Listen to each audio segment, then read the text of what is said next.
So I'm currently at the car wash right now. That explains the noise. And after the car wash, I'm hitting up the local picture house for the first time in 2021. This past week, cinemas reopened in the UK, and I figured to celebrate I would bring back Initial Impressions, the segment in which I head over to the cinema, see a new film, I come out, and then I discuss my thoughts, my initial impressions.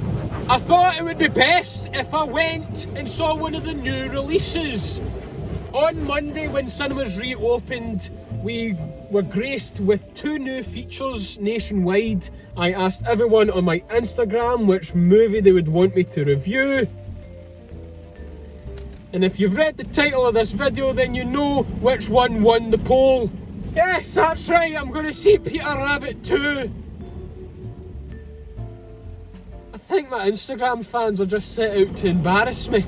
Now, before I head in and see Peter Rabbit 2, let me just discuss my thoughts and opinions on Peter Rabbit 1. I did not like the first Peter Rabbit. I thought it was shit. The humour was very in your face, the soundtrack was very contemporary, which is not something that you want from an adaptation of a classic children's book. Fuck's sake, I'm trying to talk! However, Peter Rabbit 2 could very well be a surprise.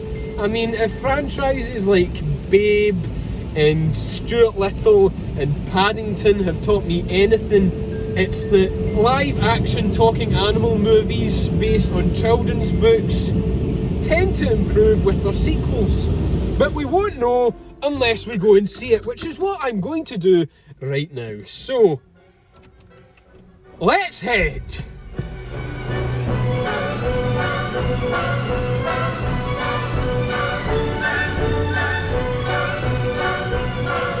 Well, that was delightful. Words cannot describe how much I miss going to the cinema, and just returning there, it was like being back home. And I have to admit, I was very, very excited when I finally perched my bottom on that uncomfortable seat as the lights began to dim. But then I suddenly remembered, shit, I'm seeing Peter Rabbit 2. But once the film had finished, I'd thought to myself, that was a pleasant surprise, in that it was only just slightly better than the first film. A couple of months, maybe even a couple of years after the first film, Domhnall Gleeson and Rose Byrne's character have got married. They're planning on starting a family. She's wanting to get her book published.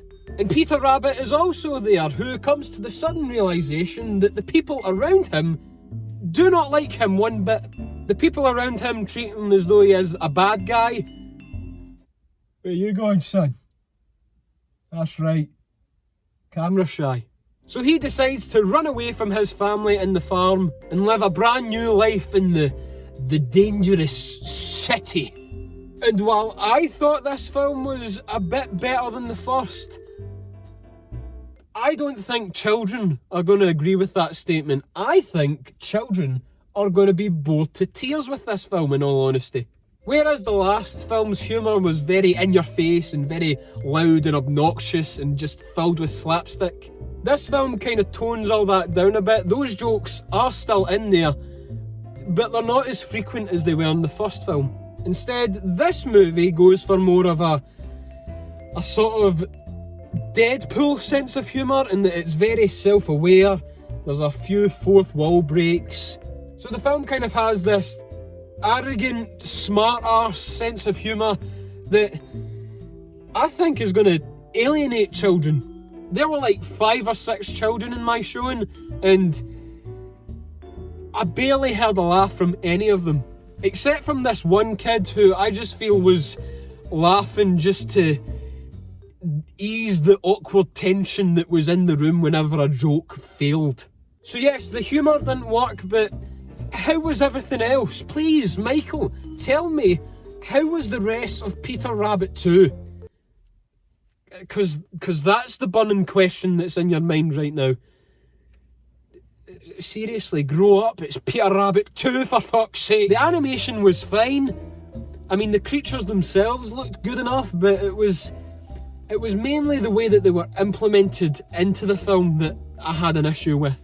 What makes Stuart Little and Paddington feel so real is that you feel like they actually belong in the scene. From the way that those films are shot and how the actors react to the CGI creatures, that's what makes those characters work and feel a little bit more real. I mean, we know this is all CGI, whereas I didn't really get that from this film. Outside of the slapstick action sequences, it feels like they just shot a very basic wide shot and just plopped the characters in there. There wasn't really much thought in terms of where they were going to be within the scene. They just said, Domhnall Gleeson, look to your left, pretend there's a little rabbit there, and we'll add him in post. And speaking of Domhnall Gleeson, there were a couple of moments where he was replaced with like a CGI stunt double, and it immediately gave me flashbacks to the first Harry Potter movie, which came out 20 years ago. See that scene in the trailer where Domhnall Gleeson is rolling down the hill and he goes a bit too fast and just fucking crashes into the ground? In that scene in the finished film, he is replaced with a CGI stunt double, and it just kind of felt like the filmmakers saying, how do we make this scene funnier? Oh, I know, let's add a little CGI Domhnall Gleeson down at the bottom of the hill, flopping about like he's a beached salmon. And speaking of Domhnall Gleeson, there's like this point about 15-20 minutes before the film ends where it feels as though he's the main character. One thing that I did not like about the first Peter Rabbit was that the character of Peter Rabbit himself was an irredeemable, devilish dickhead. Easily one of the worst protagonists that I've seen in any children's film. And while a part of me would like to say that this sequel kind of changed my opinion on the character, because that's obviously what the filmmakers are going for, I don't think they did succeed. They just sort of forgot that he was there for the final moments of the film and just said, right, Domhnall Gleeson, just you have fun. And what made this film better than the first for me was just the climax. The last 10-15 minutes I thought were very fun, but it is an absolute slog to get to that point. The plot is very predictable. I mean, the entire plot is spoiled in the trailer, so if you've seen the trailer, you've seen the film. The pacing was horrible.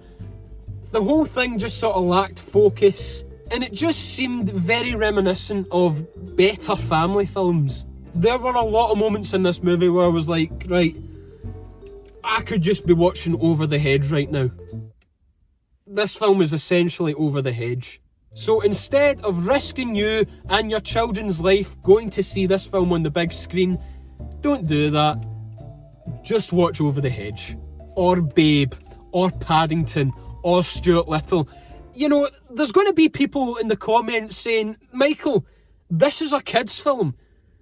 Why are you putting so much energy into it? It's because there are so many great films out there for children. We should not have to feed them absolute garbage.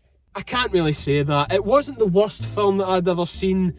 Again, the climax was quite a bit of fun for me, and I imagine kids will also quite like the climax, but there is the chance that your children will want to leave before they get to that point. I mean, this is the TikTok generation that we're talking about. If a character's not dabbing or doing the floss every 5 seconds, they're gonna lose interest.